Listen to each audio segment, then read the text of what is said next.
Good morning. I've been reading the news. I've been watching the news. Oh, don't, someone said.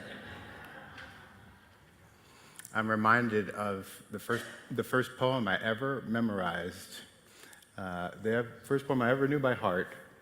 This is by Robert Frost, and the end where he's talking to a star. He says, and then, when the mob is swayed to carry praise or blame too far, we may choose something like a star to stay our minds on and be stayed. And I'm reminded in the midst of rallies and vigils that the difference between a rally community and a vigil community is that in the vigil community, in the spiritual community, we take up the task of togetherness for each other's spirits and each other's hearts. This is not about politics.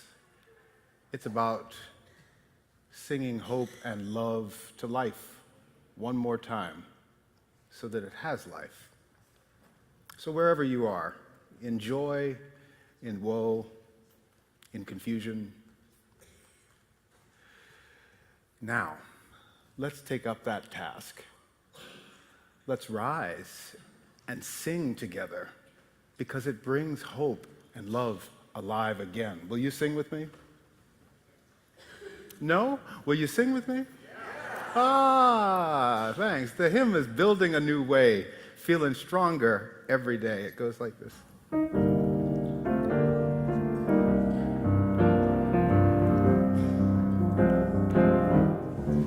We are building a new way. We are building a new way. We are building a new way. We are building a new way, feeling stronger every day. We are building a new way.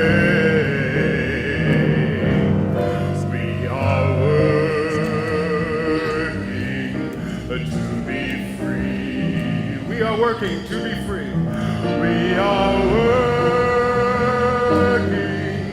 to be free. We are working to be free. We are working to be free. We are working to be free from hate and greed and jealousy. We are working to be free. We can feed our every need. We can feed our every need. We can feed our every need. We can feed our every need. Our every need. Start with love that is the seed. We can feed our every need. Peace and freedom. Peace and freedom is our cry. Peace and freedom. Peace and freedom is our cry. Peace and freedom is our cry. That without these the world will die. Peace and freedom is our cry. One more time. We are building. We are building a new way. We are building a new way. We are building a new way. We are building a new way, feeling stronger every day. We are building a new way.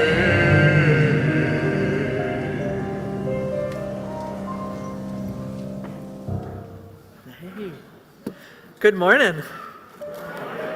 It's so good to see each and every one of you here. Good to have everybody joining us online who is as well. Welcome to First Universalist. My name is Jen Crow, and I use she and her pronouns, and it is a joy and a privilege to get to be one of the ministers here among you. It's also a joy to get to lead worship today with Dr. Glenn Thomas Rideout and with our Cummins ministerial intern, Nico Van Ostren, who we are continuing to welcome. We begin with gratitude, always.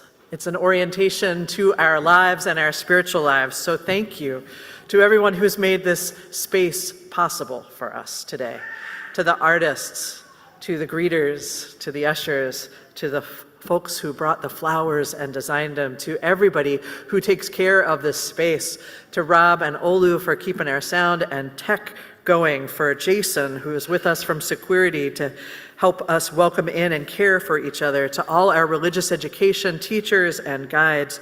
Thank you to each of you, too, for being here to make this time of connection possible.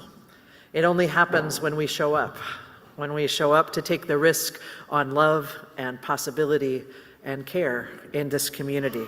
So thank you for being here. Welcome to this community that we create together every time we show up, every time we take a risk on connection and the power of love. Welcome to this time where we will lean into the Universalist understanding of faith that names each and every being as whole and holy and worthy, welcome and wanted, all with room to grow. Welcome to this community of love and hope that is committed to practicing beloved community, a community grounded in love so expansive and irresistible that it cannot help but transform us individually and collectively, where together we might create a world of mutual thriving for all of us. Now, sometimes that mutual thriving is a surprise and a wonder. Sometimes it takes years of careful tending. Sometimes we just find ourselves in awe of it. So let me tell you a story. A couple of years ago, scientists discovered a squirrel and a seed. Now, what was unique about the squirrel and the seed is that they were found in what had previously been the frozen ground of Siberia. And the Russian scientists found a seed that had been buried in the permafrost since the Ice Age. An Arctic ground squirrel had hidden away this seed in a burrow, along with nuts and fruit, and then the burrow froze. So when the researchers found it, a whole lot later, they decided to do some testing to see just how old this seed was. Turns out, after the radiocarbon testing, this seed was 31,800 years old. So old. Older than farming, older than writing, older than the pyramids. It seemed impossible. But the scientists then started to wonder, could they gently nudge this seed back to life? Well, they tried one thing and then another, and then it happened. Let's see it. There it is. That one seed actually turned into 36 plants through all of their efforts and their gentle nudging, each one of those plants alive and blooming. The petals were small and white and fragile, but beautiful. This flower, called the Silene stenophila, bloomed after 32,000 years. And you know what I think is even more amazing than this? That these plants then produced more seeds, and each one of those germinated into a new plant. A seed so old. It's amazing. I look at this and I think about our church community and how we gather and plant seeds here all the time. Seeds of kindness, seeds of generosity, seeds of transformation, seeds of pluralism, seeds of interdependence and justice with love at the center. It's in this community that we inherit and create and sustain and pass on the universalist spirit of love, like those seeds. We do it now. We do it for times we shall never see, whether that's 5 years or 20 or 32,000 years later. We do this together It takes all of us to be the squirrels and the scientists, the ones nudging those seeds back to life. And we do it together. So I wonder, are you a scientist? Are you a squirrel? Are you a seed? What are you nudging into blooming in your life or in this community? Let's take a moment to remember that we do this together. So my invitation to you in just a second is to turn and greet your neighbor, and in the Universalist spirit of love and hope, to make it your personal mission to make sure no one is left out of that welcome. So my invitation is to greet your neighbors, find each other wherever you are, share your name and your pronouns, and then are you the squirrel, the scientist, the seed? What are you nudging into life? Let's go.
Lean on me when you're not strong, and I'll be your friend. I'll help you carry on, for it won't be long till I'm gonna need somebody to lean on. Lean on me when you're not strong, and I'll be your friend.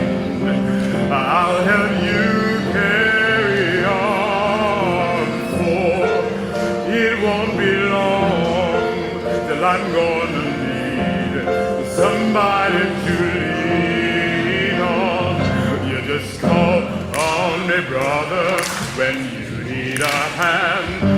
You need somebody to lean on. You just might have a problem that you'd understand. We all need somebody to lean on. Lean on me when you're not strong, then I'll be your friend.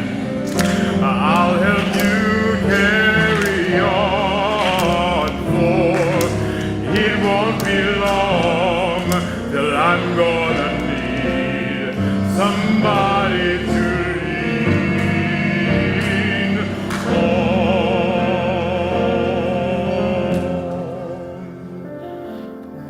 You can have a seat, have a seat. With all the energy and connection and singing in this space, I'm going to invite us to settle in to our bodies for just a few breaths. This is an opportunity to settle down our spirits, our bodies. The invitation is into a couple of on-purpose breaths. Maybe a slightly longer than usual inhale, maybe a slightly longer than usual exhale.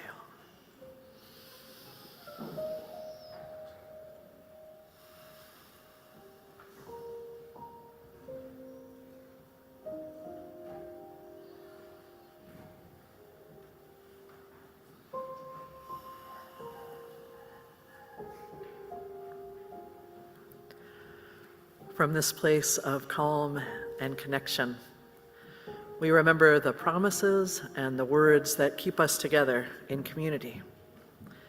And I invite you to join with me, if you'd like, in the words for the lighting of the chalice.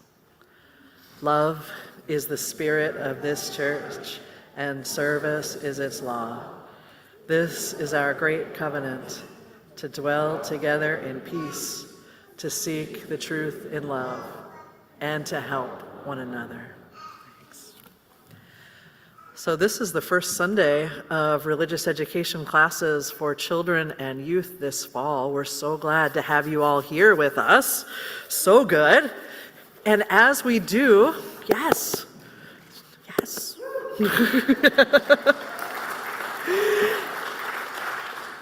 We take time to be together, all together in one place, and then we also take time to be together in our separate spaces that are made just for us, with the spiritual deepening that happening all over the church building, from here to the classrooms, sometimes outside, everywhere that any of us go.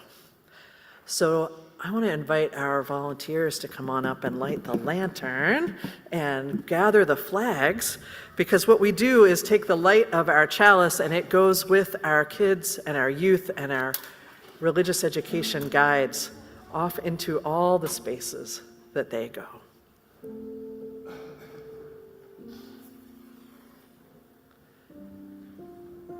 This light of love and hope is something we carry in our hearts, and we carry literally with us to all the spaces.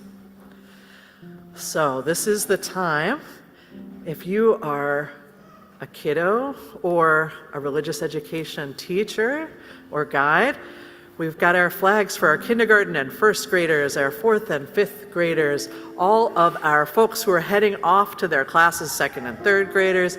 You can meet out in the narthex and make your way together with your guides down to your classrooms.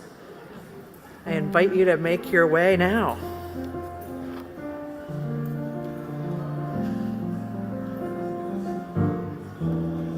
This little light of mine,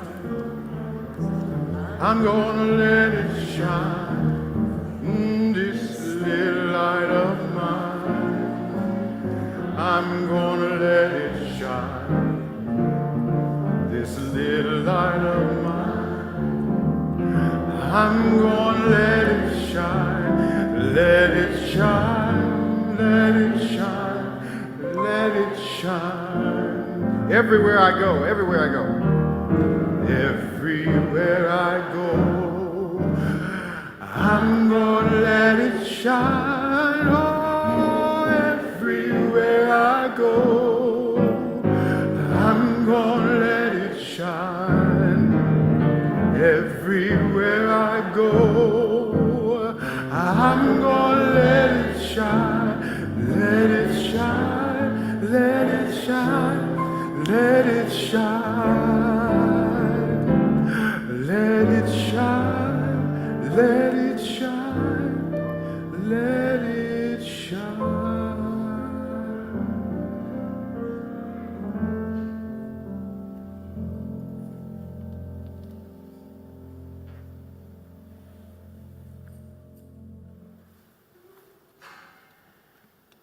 We're going to turn together now to a time of prayer and meditation.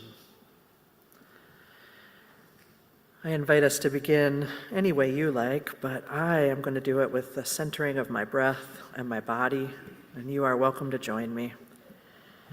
Taking a moment to notice my feet on the floor. Taking a moment to open up a little more space in my chest for a deeper breath. To take a moment together to arrive fully here, our breath connecting us past to present to future of inspiration. Let's breathe for a moment.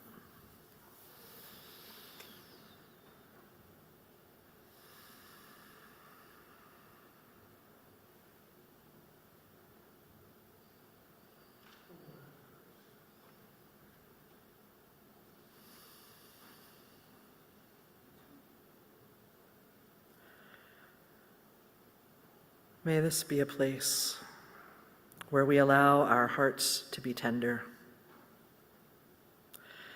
May this be a place where we seek and offer connection and care. May this be a place where we put down judgment of ourselves and others, where fear does not own us, and our strength is renewed in community. May this be a space where our hearts expand, holding both our own concerns and cares, but the concerns and joys, the turnings of the cycles of life for our whole community. We have a practice at times in praying together, in meditating together, where we invite the community to speak out loud, if you wish, what is on your heart. Maybe it's a struggle, maybe it's a joy. You're invited to say it out loud. I'll repeat it back, and then we respond together with the words, "You are not alone. We're holding it together." Today is one of those days, and the circle is open for your prayers.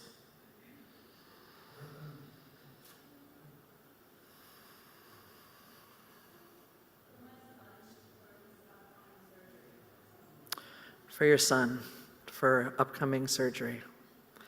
You are not alone. We are holding it together.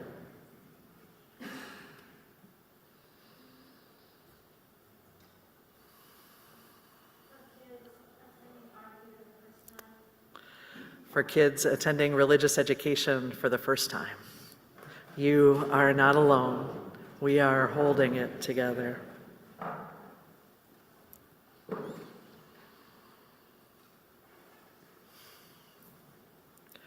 For the families living in sanctuary here in this congregation, for their safety, for their care, for their dreams, for their families. You are not alone. We are holding it together.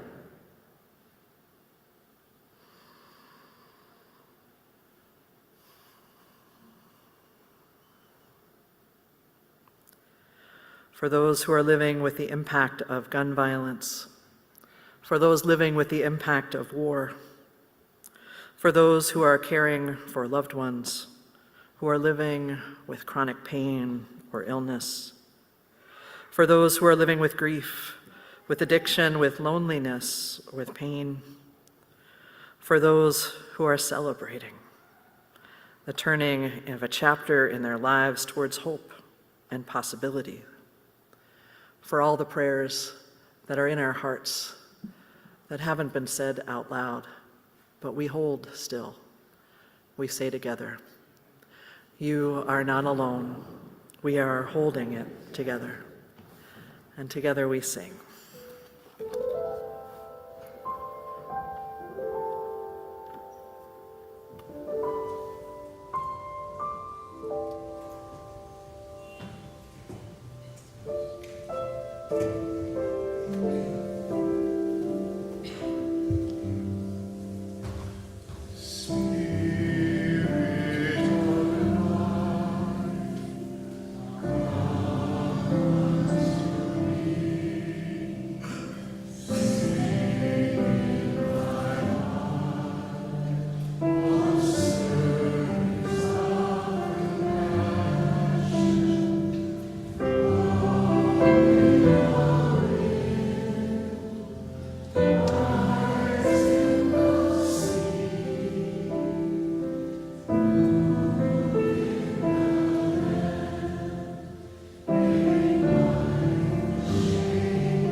In a moment, the ushers will come forward to receive the morning's offering. In times like these, we need each other. We need to be and act together, pray together, share material resources with each other. This is what church is for. Today's offering goes to the Ministers' Emergency Fund, which supports church members and friends in times of crisis and transition. This fund has been used by people from this community to cover gender-affirming care, temporary housing, utilities, rent, groceries, car repairs, phone bills, and more. This fund is filled, replenished, and made possible exclusively by offerings and gifts from within the congregation. That's powerful. There is need among us, and among us there are resources enough to meet those needs. When we share what we all have what we need. This is mutual aid. This is an expression of our shared UU values. This is how we do church. And this is the purpose of the Ministers' Emergency Fund. If you find yourself in need of financial and/or spiritual support today or any day, reach out to a staff member. This community can hold you. We have what we need together. Thank you for sharing generously this morning to the Ministers' Emergency Fund. The ushers will now receive the morning's offering.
Our reading this morning is from Joy Harjo, who is a poet, writer, musician, performer, a member of the Muskogee Nation, who in 2019 became the Poet Laureate of the United States. Our reading is Perhaps the World Ends Here by Joy Harjo. The world begins at a kitchen table. No matter what, we must eat to live. The gifts of earth are brought and prepared, set on the table. So it has been since creation, and it will go on. We chase chickens or dogs away from it, babies teethe at the corners, they scrape their knees under it. It is here that children are given instructions on what it means to be human. We make men at it, we make women, and I would add, as a non-binary person, we make each other at it. At this table, we gossip, recall enemies and ghosts of lovers. Our dreams drink coffee with us as they put their arms around our children. They laugh with us at our poor falling down selves and as we put ourselves back together again, once again, at the table. This table has been a house in the rain, an umbrella in the sun. Wars have begun and ended at this table. It is a place to hide in the shadow of terror, a place to celebrate the terrible victory. We have given birth on this table and have prepared our parents for burial here. At this table, we sing with joy, with sorrow, we pray of suffering and remorse, we give thanks. Perhaps the world will end at the kitchen table while we are laughing and crying, eating of the last sweet bite.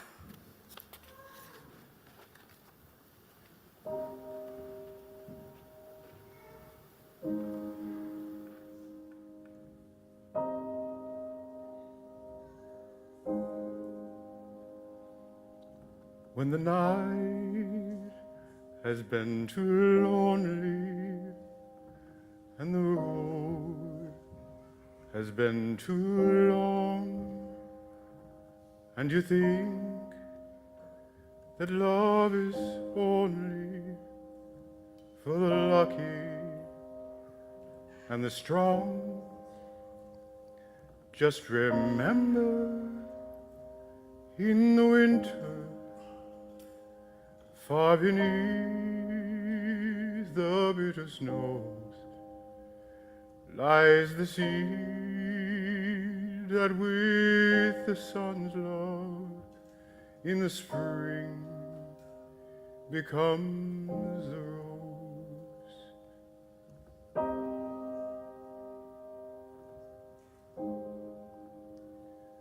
Some say love, it is a river that drowns the tender reed. Some say love, it is a razor that leaves your soul to bleed. Some say love, it is a hunger and endless aching need. I say love, it is a flower.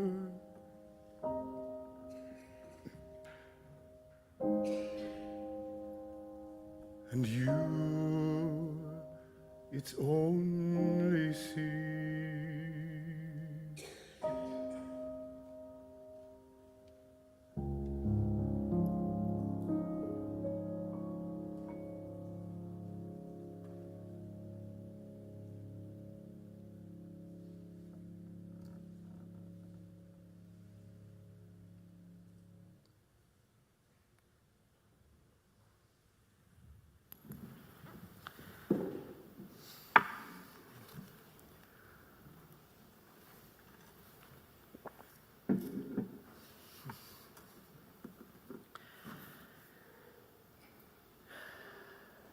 I've been listening these last couple of weeks, listening to you and listening to myself too, and I think hearing something true in the listening. The question has been a simple one: how are you? And what I have been hearing back from myself and you is this: it helps to see your face. It helps to see each other's faces. It helps to be together. It is hard out there. It is hard in here in our hearts and spirits, and it helps to see each other's faces, to be together. I know I've been finding for myself that when I see your faces, be it on Sunday mornings or Wednesday nights or all the days in between, I start to feel a little more like I can face the day-to-day challenges of what's in front of me, and that together we might be able to face the more enormous challenges in front of us. As we mourn the state of the world as it is, as we imagine a different way possible, as we plant the seeds of new beginnings and new ways. There's something that happens for me when we come together. It's the chattering before a meeting starts or as folks are rolling in for an event or for the services. It's the laughter and joy at the sound of greeting each other. It's the sometimes disjointed or off rhythm or out of key or perfectly beautiful, which is the same thing, way that we sing together. It's the way we are together, the bold, the young, the old, all of us together. When I see you, when I hear you, when I am with you, I feel a part of an us, and that makes the world feel so much more possible. So much more possible to weep, to wonder, to make a new way together.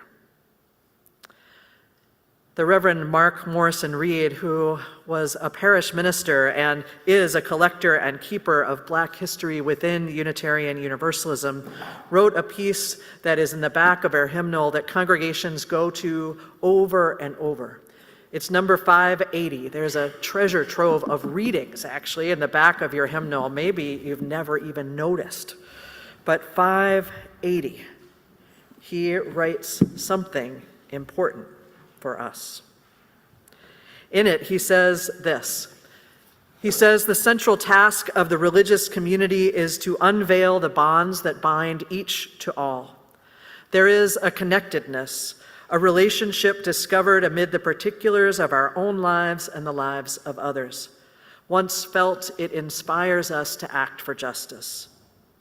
It is the church, he says, that assures us that we are not struggling for justice on our own, but as members of a larger community.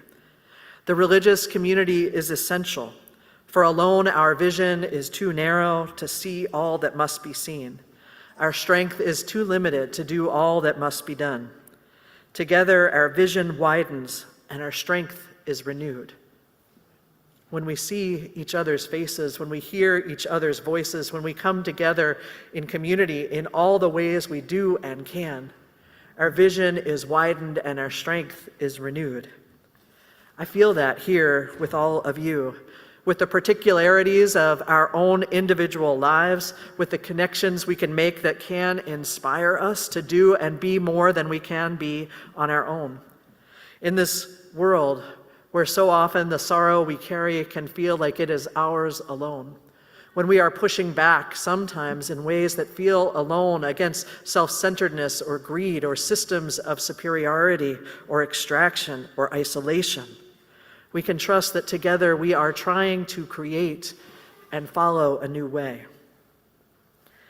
Alasdair MacIntyre, who is a Scottish-American philosopher, wrote a book called After Virtue, and in it he is describing, at least at one point, what the role of religious community is, especially in times of societal collapse, in eras of social uncertainty.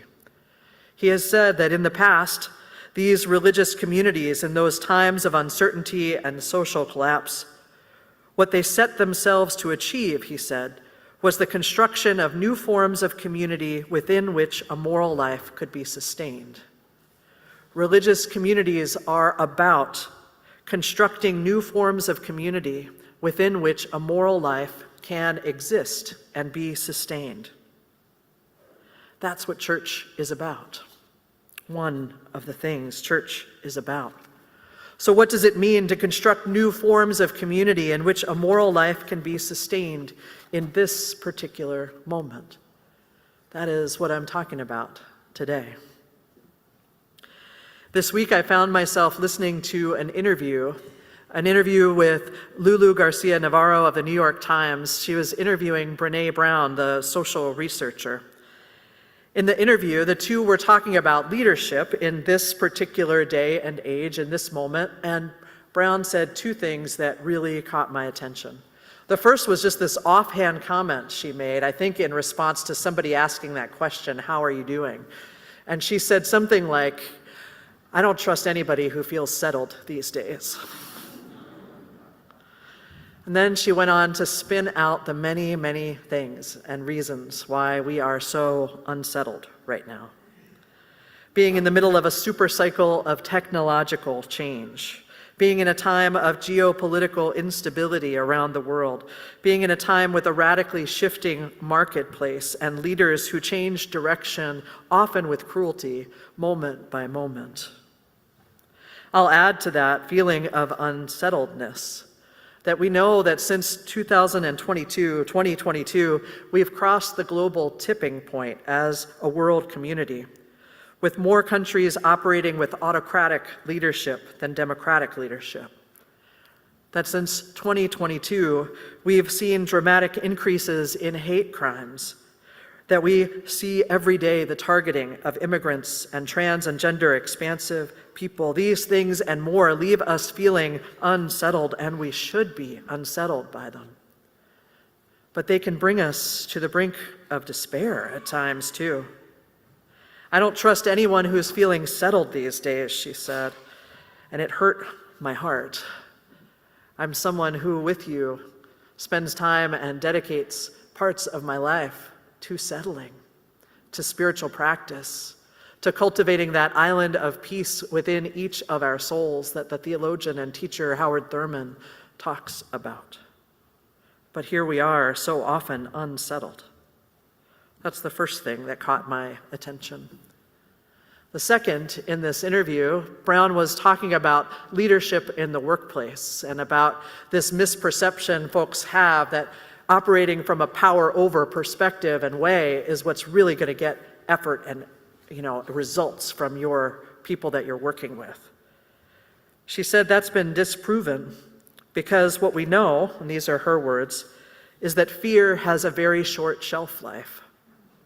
Fear has a very short shelf life, and in order to maintain fear as a leadership tool, she says, you have to demonstrate a capacity for cruelty at very regular intervals. So you can't keep me afraid forever, she says. But if periodically you can demonstrate cruelty and a capacity for it, that will rekindle my fear. Now she's talking about the workplace here, but I couldn't help but hear our country. I couldn't help but hear the ways that fear is rekindled over and over again by a demonstration at regular and irregular intervals for cruelty and a capacity for it. My heart was hurting, is hurting. I see how this is taking shape in our larger world. And I remember what she says, that fear on its own has a short shelf life, that it has to be reinforced in these regular intervals. And it had me thinking and wondering and knowing what I know to be true about church, that this is a place where at regular intervals we experience something different. Regular intervals of care and connection and compassion.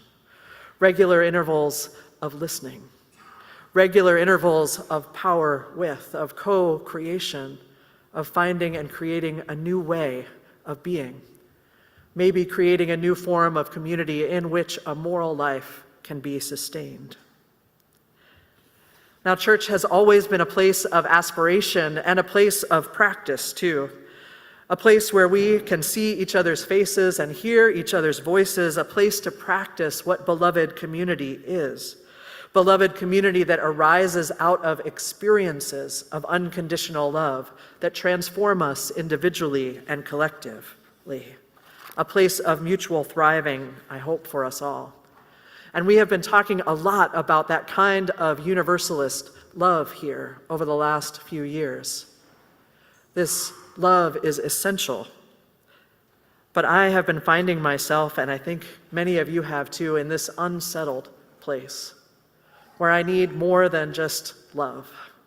I need hope too. And I need a hope that is gritty, a hope that is tenacious, a hope that can hold on, a hope that when I drop it, you can hold it, and when you drop it, I can hold it, and together we might believe another way is possible. A gritty and tenacious hope. And as I remember this, I remember that the mission of our church is actually very clear. In the Universalist spirit of love and hope, we give, receive, and grow. We need both of these things. So what kind of hope might this be?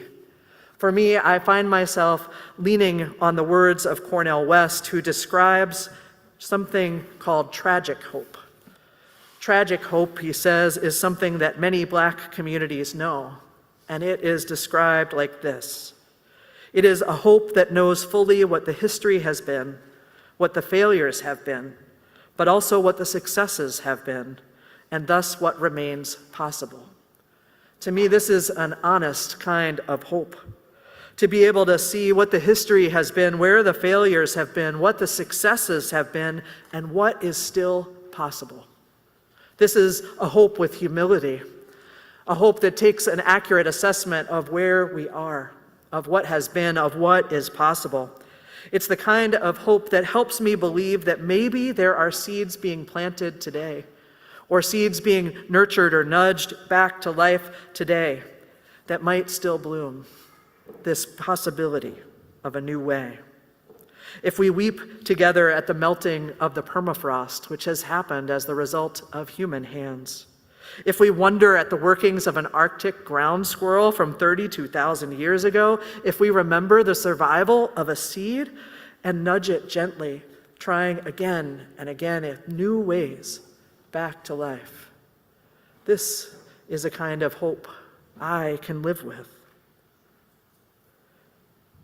The author Sharon Welch describes the kind of risk we will need to take if we are to feel this kind of hope. She describes it as a feminist ethic of risk, and it goes like this. It is a decision to care and to act, although there are no guarantees of success. It is a decision we can make to care and to act, though there are no guarantees of success. This, to me, is an active kind of hope, a trying again.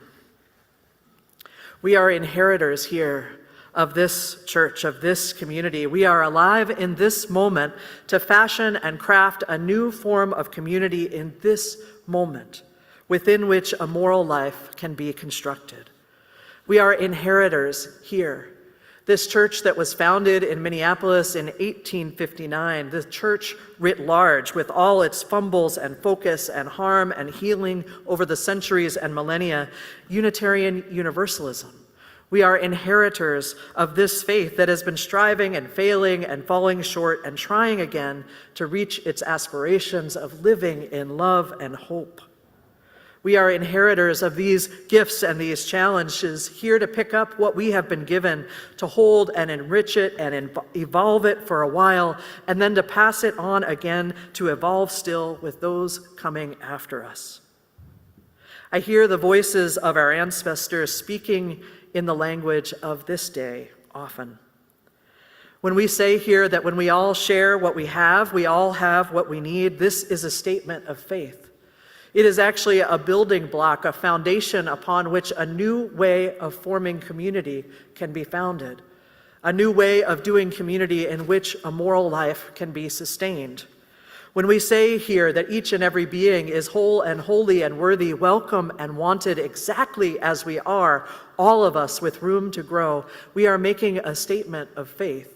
We are laying a building block, the foundation in which we can form a new way of doing community where a moral life might be sustained. When we talk here about the kind of universalism that we strive to exhibit and live within, we talk about Dr. Mark Hicks' kind of universalism that talks about a love so powerful it will not let us go, will not let us down, and will not let us off the hook. That is another faith statement, a building block of a new form of community in which it is possible to live a moral life. When we say here, you are not alone, we are holding it together, it is a statement of faith, a building block, a foundation we are laying on which we can construct a community where a moral life is possible. So what, in this moment, are we to do? Are we to be as a community that is striving to create new ways where a moral life can be sustained? I think honestly that one of the most radical things we can do is see each other's faces and hear each other's voices. We can come together in community, in real life, in all of the ways that we can, to see one another and be renewed. We can be in each other's presence, and we can be each other's business. I'll let you in on a secret.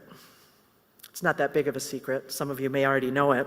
But it is that whenever I give a tour of this building or this space at all, I invite people to come into the sanctuary and I ask them to come right up here on the chancel and to look out at what are often the empty pews and seats. And I say the same thing every time because it is true. This is the best seat in the house. The one up here where I can see all of you, where I can see your faces. I want to let you in on what I see in this community, not just in this sanctuary, but here in some of the very everyday moments at church. This last week was our first community dinner of the season. It happens every second Wednesday. It's an awesome opportunity for folks of all ages to come together for a meal and some activities, and the building was buzzing on Wednesday. But before it started buzzing, I saw some things that I think you should know about. I saw folks who were arriving for the first time, coming in alone, and I thought about how scary that is, to make the decision to go to a community dinner where you don't know anybody, to drive up or walk up or roll up, to go into the building, to sit down at a table by yourself and wait and hope that somebody shows up, that they sit at the table with you and talk to you and are nice to you. I saw folks arriving, taking that risk on community and connection. And right at my table, I saw something else happen that was pure magic. We were sitting there, it was a table of folks of all different ages, and I had tried to bring out into conversation a teenager who was sitting next to me, and I had failed at that, and I was feeling kind of bad about that. And then somebody else sat down at the table, and she tried again, and she did it. It was like magic. She had the right questions to ask. She got a conversation going. All of us there at the table. Magic. Connection. Fast forward with me to a couple of different days where I sat and led, but really just listened in to a couple of groups with our elders, our 75-plus group, our 80-plus group. As I sat and listened to them do some important work, wrestle with questions of legacy, wrestle with mortality, wrestle with learning new things, wrestle with what community means right now and what risk and love mean together. Wednesday, one of our families who lives in sanctuary here had what was an anticipated visit scheduled with ICE, with the Immigration and Customs Enforcement. You can imagine that fear popped up in them and in all of us, everyone who was here in the building that day. We knew it was going to happen, and that is good, but hard. But we held it together. I want you to know that on Wednesday, retired and affiliated clergy from the congregation took shifts all day to be present, to be witnesses, to accompany the family that was going to have this visit. I want you to know that somebody among us in this church community prepared a gift bag full of distractions, toys and stickers and all kinds of stuff for the 2-year-old who was waiting with her mom for this visit to happen. I want you to know that somebody else from the congregation showed up with a gift card for the things that family needs, and that someone else from this church found and provided the attorney that works with them.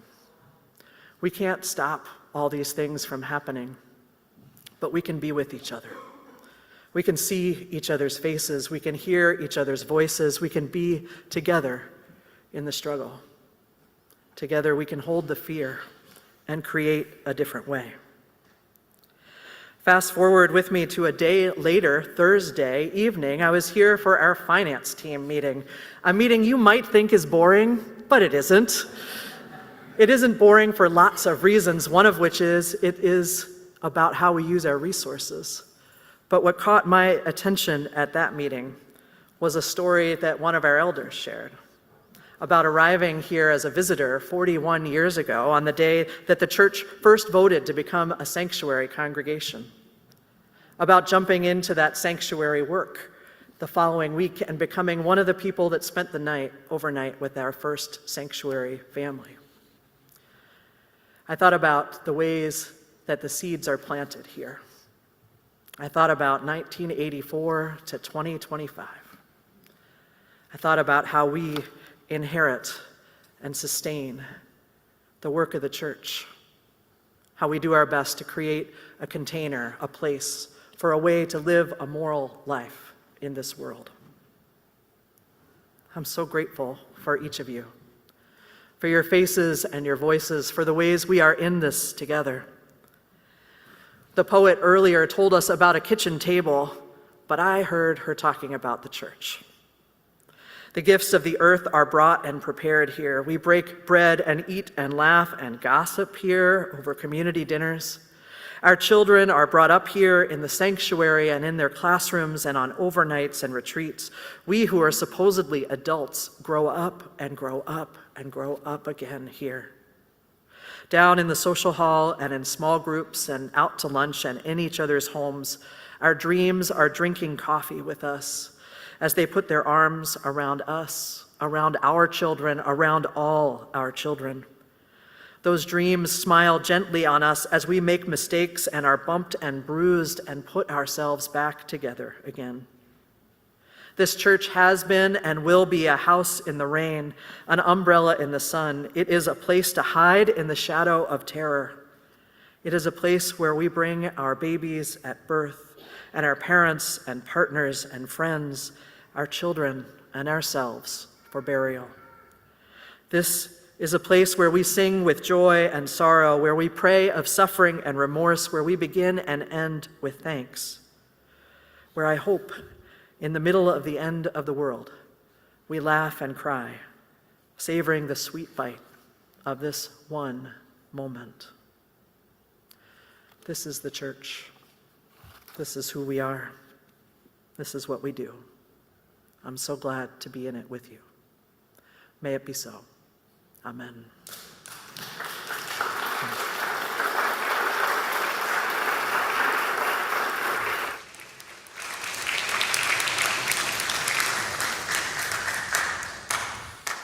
We get to offer each other a gift now in the form of a song. So allow me to offer you a song that you will then offer around the room. We have three parts to this song. The first part goes like this. If we want hope to survive in this world today, then every day we've got to pray on, pray on. If we want hope to survive in this world today, then every day we've got to pray on. It's not 3:17, y'all. That's called a switcheroo. Yeah. A live play, an audible. Did you hear that football reference? It'll be the first one all century. If we want hope to survive, if we want hope to survive in this world today, in this world today, then every day, we've got to pray on, pray on. We've got to pray on, pray. If we want hope to survive in this world today, then every day we've got to pray on, pray on. If we want hope to survive in this world today. Last one goes, then every day we've got to pray on. Your turn. Then every day we've got to pray on. If we want hope to survive in this world today, then every day we've got to pray pray on if we want hope to survive in this world today. Then every day we've got to pray on. Exactly. The second part goes, pick your favorite, by the way. Pick your favorite. Don't pick all three. If we want peace in the world, we've got to pray on, pray on, pray on. If we want peace in the world, Whitney Houston, here we go. We've got to pray on. Who's taking that one? If we want peace in the world, we've got to pray on, pray on, pray on. If we want peace in the world, here we go. We've got to pray on. One more time. If we want peace in the world, we've got to pray on, pray on, pray on. If we want peace in the world, we've got to pray on. Last part. Here's your last choice. Oh, they're all goodies. You just gotta pick one, unfortunately. You can sing the rest at home, right? So, pray on, we've got to pray on, we've got to pray on, we've got to pray on, we've got to pray on, we've got to pray on, we've got to pray on, we've got to pray on, we've got to pray on, we've got to pray on, that's it. We've got to pray on, we've got to pray on, we've got to pray on, we've got to pray on. Okay, who's keeping that one? Pray on, we've got to pray on, we've got to pray on, we've got to pray on, we've got to pray on, we've got to pray on, we've got to. If we want peace in the world, who's got that? We've got to pray on, pray on, pray on. If we want peace in the world, we've got to pray on. Where you at? If we want peace in the world, we've got to pray on, pray on, pray on. If we want peace in the world, that's it. We've got to pray. The rest of us go on. If we want hope to survive in this world today, then every day we've got to pray on, pray on. If we want hope to survive in this world today, then every day we've got to sing on, sing on. Want hope to survive in this world today, then every day we've got to sing on, sing on. If we want hope to survive in this world today, then every day we've got to, rehearsal's over, why don't you rise? If we want hope to survive in this world today, sing, and every day we've got to sing on, sing on. If we want hope to survive in this world today, then every day we've got to sing. March on. If we want hope to survive in this world today, then every day we've got to march on, march on. If we want hope to survive in this world today, then every day we've got to march on. Then every day we've got to march on. Sing on. Then every day we've got to sing on. Amen.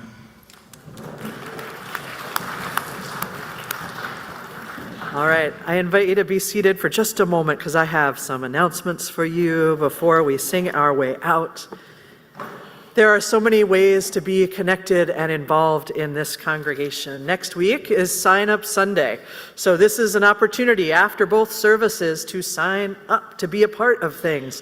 Everything from small groups and spiritual practice opportunities to ways to be of service, to ways to be connected with each other after church next Sunday. Head down to the social hall and make sure you sign up for some stuff. You can also find next week our program guide online and in person, which will list out the many, many ways to get connected, to be able to literally hear each other's voices and see each other's faces in community. Please be here for that. A couple of other special invitations down in the social hall today. There is a welcome table down there. So if you are new to this congregation, to this community, or if you want to welcome folks who are new, there is a special table downstairs in the social hall. You can gather there and trust that you will receive a warm welcome. There's also a parents' table down in the social hall, which is a great place for parents to gather and meet each other. Now, I especially want to bring this up because, as I said earlier, today is the first day of religious education, and families, caregivers, when do your kids get out of religious education? 12:30. You have time.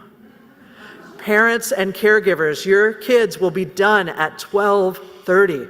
Don't try and get them earlier unless it's an emergency. They are in their classes and doing their work together, and this means you have time to be adults in the social hall if you want, or to go hide if you are an introvert.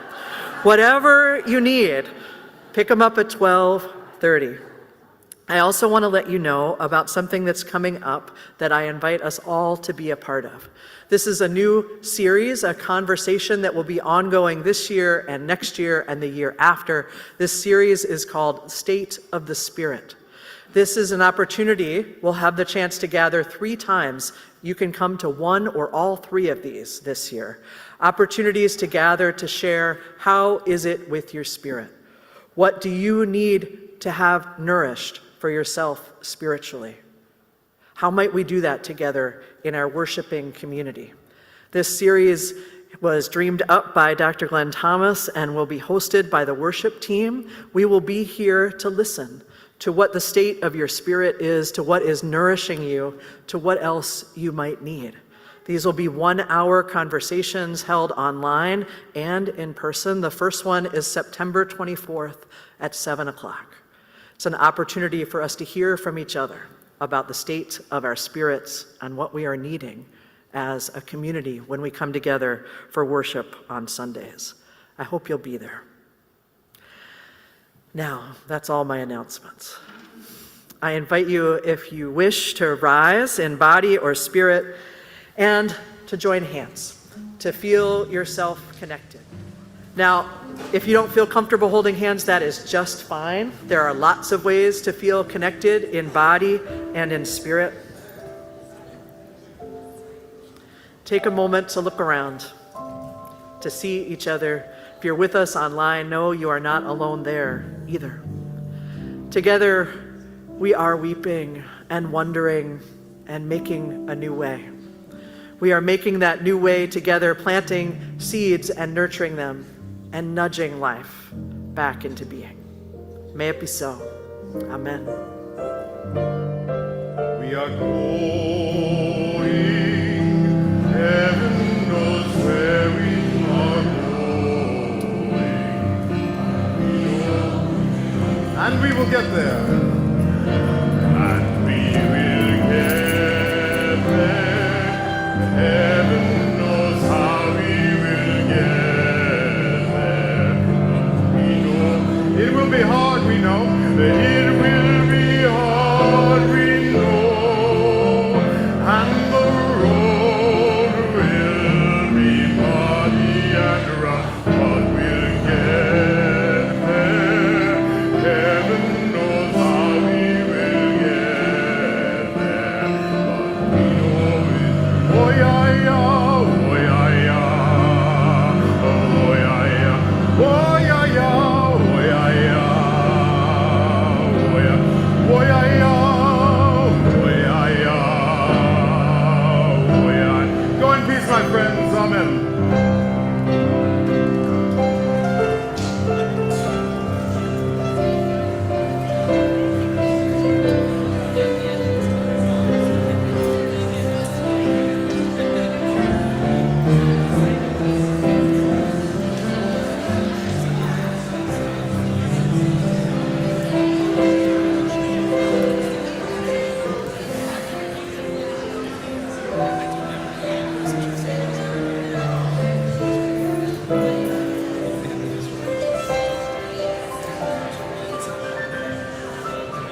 you.